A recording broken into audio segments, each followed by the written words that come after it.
2 दिनों से स्पेस से जो इमेजेस आ रही हैं उन इमेजेस ने मेट्रोलॉजिकल डिपार्टमेंट को भी अलर्ट में डाल दिया है ना। और ये जो आपको जो क्लाउड वॉल दिखाई दे रहा है पूरे नॉर्दर्न इंडिया की तरफ, ये कोई नॉर्मल क्लाउड नहीं है दोस्तों, ये एक 2500 किलोमीटर की पूरी क्लाउड वॉल है जो आने वाले कुछ दिनों के अंदर नॉर्थ इंडिया का जो क्लाइमेट है उसे पूरी तरह से चेंज कर सकती है।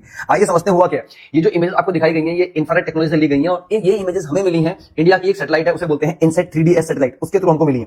ये जो सिस्टम है ये पूरा का पूरा आपका जो कह सकते हैं आप पूरा वेस्टर्न यूपी हो गया, पंजाब हो गया, हरियाणा हो गया और इवन पाकिस्तान के कुछ पार्ट तक स्ट्रेच कर रहा है। आने वाले कुछ दिनों में जैसे जैसे ये नीचे मूव करेगा ईस्टर्न जो हमारे कोस्टल एरियाज हैं, जो हमारा बे ऑफ बंगाल है, वहां से उठने वाले कुछ स्टॉर्म्स इसके साथ कलेक्ट होने के चांसेस हैं और जिससे आने वाले कुछ समय में जो नॉर्थ इंडिया है वहां का जो टेंपरेचर है वो काफी ड्रास्टिकली डिप कर सकता है। एक चीज। दूसरी चीज आइए समझते हैं कि यहाँ पे ये जो व्हाइट पोर्शन आपको दिखाई दे रहा है ना बादल का, इस तरह के जो क्लाउड होते हैं गाइस इनको यूजुअली बोलते हैं निम्बस क्लाउड। जितना ज्यादा ये पोर्शन व्हाइट होगा इसका मतलब ऊपर टेंपरेचर उतना कम है।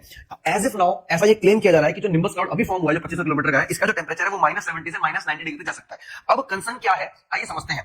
कंसर्न ये है कि जब ये इन छोटे मोटे जो बे ऑफ बंगाल के जो स्टॉर्म्स है उनसे मिलेगा तो उस टाइम पे हो सकता है कि इसकी इंटेंसिटी बहुत ज्यादा बढ़ सकती है। बहुत ज्यादा storms, hydro storms mid Indian reason में मध्य प्रदेश के आसपास, यूपी के आसपास देखे जा सकते हैं। एक चीज। दूसरी चीज अब आइए समझते हैं कि इस तरह के स्टॉर्म्स बनते कैसे हैं। इस तरह के स्टॉर्म्स बनने के पीछे दोस्तों दो ही रीजन होते हैं। पहला रीजन जो है वो है वेस्टर्न डिस्टर्बेंसेस। वेस्टर्न डिस्टर्बेंसेस वो हवाएं होती हैं जो मेडिटेरियन सी और कैस्पियन सी की तरफ से चलती हैं और साथ में मॉइस्चर गैदर करती हैं। लेकिन यहाँ पर जो मेजर रीजन बताया जा रहा है इस बार जो इस निम्बस क्लाउड फॉर्मिंग का जो मैसिव क्लाउड बना है, इसका जो मेजर रीजन है वो है हीटिंग ऑफ अर्थ। हमने देखा कि पिछले 15-20 दिनों से हमारा जो नॉर्थ इंडिया वहां पे जो टेंपरेचर है वो ऑलमोस्ट 47 से 48 डिग्री हीट कर रहा है। तो ऐसे टेंपरेचर में क्या होता है कि जितनी भी हीट जब अर्थ तपती है, गर्म होती है, तो जितना भी जो मॉइस्चर है वो इवेपोरेट होता है। जब वो इवेपोरेट होता है इस कंसेप्ट को लेटेंट हीट भी बोला जाता है। फिर उसके अंदर जब वो इवेपोरेट होता है तो वो काफी बहुत हल्का होता है वेपर, तो ऊपर तरफ उड़ता है। जब वो ऊपर तरफ उड़ता है तो ऊपर जाके एक अच्छी खासी हाइट पे वाटर जो है दोबारा से कंडेंस होता है। जब वाटर दोबारा से कंडेंस होता है तो इस केस में भी वही हुआ है। अब इस केस में हीटिंग बहुत ज्यादा हुई तो अमाउंट ऑफ मॉइस्चर जो गैदर हो गया वो बहुत ज्यादा हो गया और आप देख पा रहे होंगे लगभग 10 से 15 किलोमीटर की हाइट पे पूरा का पूरा एक क्लाउड का बबल बन चुका है और वहां वो इतना वाइट है कि वहां पे जो टेंपरेचर है वो -70 से -90 डिग्री तक जा सकता है, ऐसा मेट्रोलॉजिकल डिपार्टमेंट क्लेम करता है। तो आने वाले समय में